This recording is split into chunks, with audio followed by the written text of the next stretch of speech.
gracious, she exclaimed suddenly. Mr. Hannibal, you have one leg too many. Hannibal frowned and looked into space, vexed. Well, you've noticed it, he said glumly. But as a matter of fact, one leg too few, not too many. Why, do you usually have 8 legs? Permit me to explain. We spiders have 8 legs. We need them all.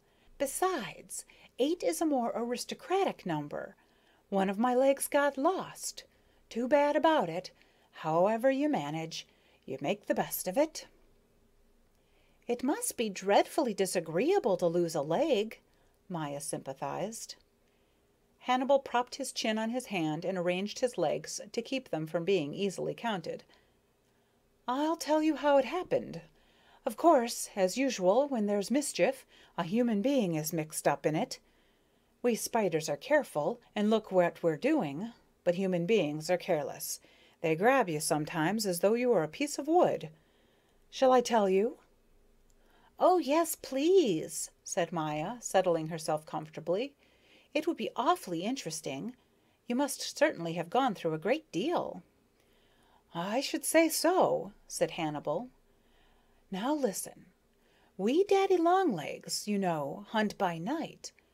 I was then living in a green garden house. It was overgrown with ivy, and there were a number of broken window panes, which made it very convenient for me to crawl in and out. The man came at dark. In one hand he carried his artificial sun, which he calls lamp. In the other hand a small bottle, under his arm some paper, and in his pocket another bottle. He put everything down on the table and began to think, because he wanted to write his thoughts on the paper. You must certainly have come across paper in the woods or in the garden. The black on the paper is what man has excogitated. Excogitated. Marvelous, cried Maya, all aglow that she was to learn so much. For this purpose, Hannibal continued, man needs both bottles. He inserts a stick into the one and drinks out of the other. The more he drinks, the better it goes. Of course, it is about us insects that he writes. Everything he knows about us, and he writes strenuously, but the result is not much to boast of, because up to now man has found out very little in regard to insects. He is absolutely ignorant of our soul life, and hasn't the least consideration of our feelings. You will see. Don't you think well of human beings? Asked Maya. Oh, yes, yes. But the loss of a leg, the daddy-long-legs looked down slantwise, is apt to embitter one, rather. I see, said Maya. One evening I was sitting on a window frame as usual, prepared for the chase, and the man was sitting at the table, his 2 bottles before him, trying to produce something. It annoyed me dreadfully that a whole swarm of little flies and gnats, upon which I depend for my sustenance, had settled upon the artificial sun, and were staring into it in that crude, stupid, uneducated way of theirs.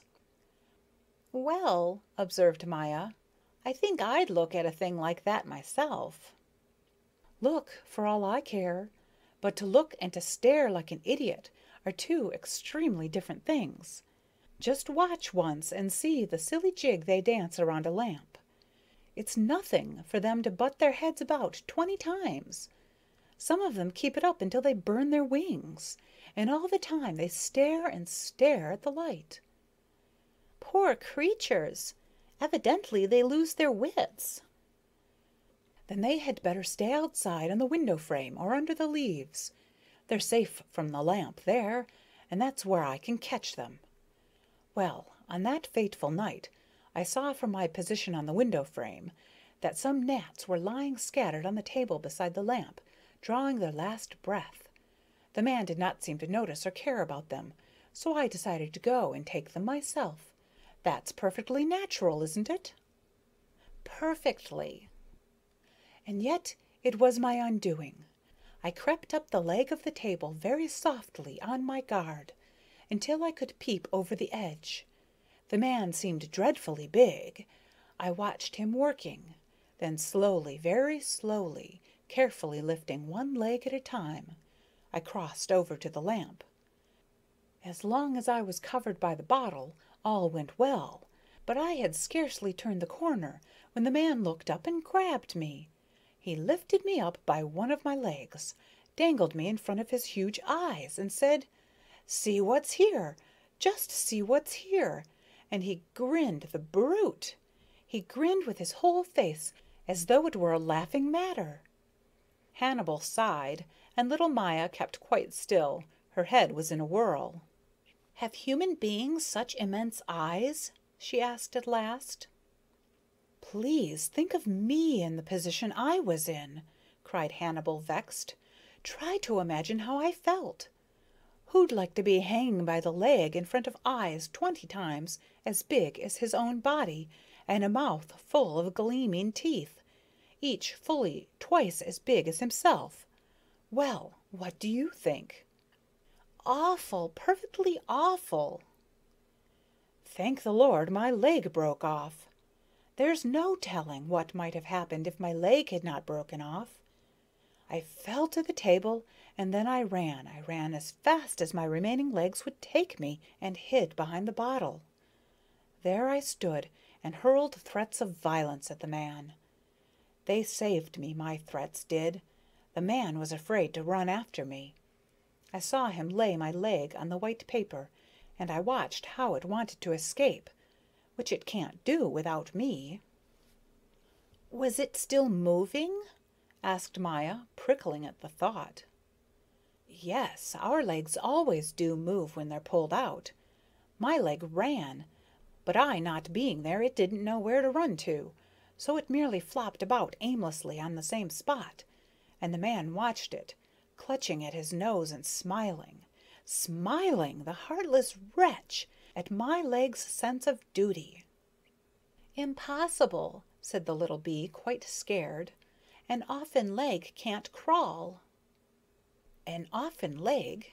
What is an offen leg?" "A leg that has come off," explained Maya, staring at him. "Don't you know? At home we children used the word often for anything that had come off." "You should drop your nursery slang when you're out in the world and in the presence of cultured people," said Hannibal severely. "But it is true that our legs totter along after they have been torn from our bodies." "I can't believe it without proof." "Do you think I'll tear one of my legs off to satisfy you?" Hannibal's tone was ugly. "I see you're not a fit person to associate with. Nobody, I'd like you to know, nobody has ever doubted my word before." Maya was terribly put out.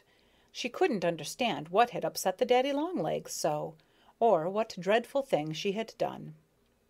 "It isn't altogether easy to get along with strangers," she thought. "They don't think the way we do, and don't see that we mean no harm."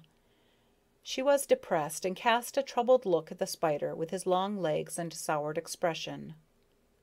"Really, someone ought to come and eat you up." Hannibal had evidently mistaken Maya's good nature for weakness, for now something unusual happened to the little bee. Suddenly her depression passed and gave way, not to alarm or timidity, but to a calm courage. She straightened up, lifted her lovely transparent wings, uttered her high, clear buzz, and said with a gleam in her voice, "I'm a bee, Mr. Hannibal." "I beg your pardon," said he, and without saying good-bye, turned and ran down the tree trunk as fast as a person can run who has 7 legs. Maya had to laugh willy-nilly. From down below, Hannibal began to scold. "You're bad. You threaten helpless people. You threaten them with your sting when you know they're handicapped by a misfortune and can't get away fast. But your hour is coming, and when you're in a tight place, you'll think of me and be sorry." Hannibal disappeared under the leaves of the coltsfoot on the ground.